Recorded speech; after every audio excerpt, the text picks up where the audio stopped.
On May 7th, 1902, on the island of Martinique, the town drunk and troublemaker got thrown into prison.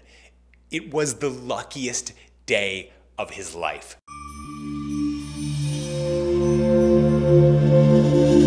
Saint-Pierre on Martinique was at the time known as the Paris of the Caribbean. It had a big population of over 30,000 people and was a cultural hub. Ludger Sylbaris, he was a local, he was a drunk, and he spent a lot of time in prison. Martinique is home to Mount Pelée, one of the most active volcanoes in the world. And the day after he went into that prison cell, Mount Pelée exploded. In the weeks before Ludger Sylbaris was thrown into prison, the volcano on the island of Martinique was showing signs of volcanic activity. Although people knew that something was going to happen, without modern volcanology, they didn't have a really good sense of how big or how dangerous the threat was. Thousands of people left the countryside and came to the city of Saint-Pierre because they thought it would be safer there. That was a terrible mistake. On May 8th, the volcano erupted, and in an instant, 30,000 people were dead.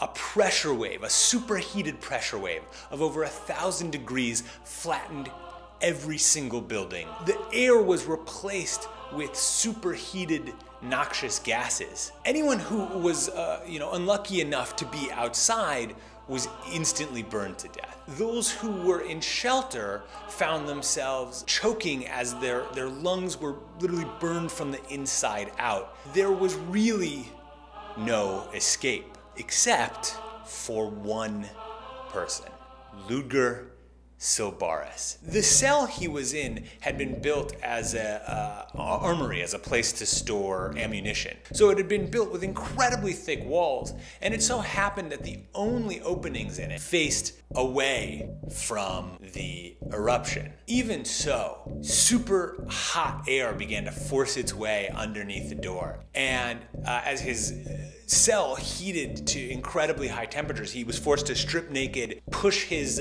clothes underneath the door, and he peed on the clothes just to try and keep the hot air from entering. He was still badly burned, and he wasn't found until 4 days later when rescuers heard his cries. And here's the interesting thing. There are suspicions, because he was put into solitary confinement, that he may have been in jail for something as serious as murder. But we'll never know, because in that one moment, the entire town, every record of his wrongdoings were wiped off the face of the earth. This story was so amazing, so outlandish, that he was offered a contract by Barnum and Bailey to travel the country as the man who survived Doomsday. So he spent the next years of his life presented as this kind of historical freak show, this incredible occasion of survival against all odds. So while the eruption of Mount Pelée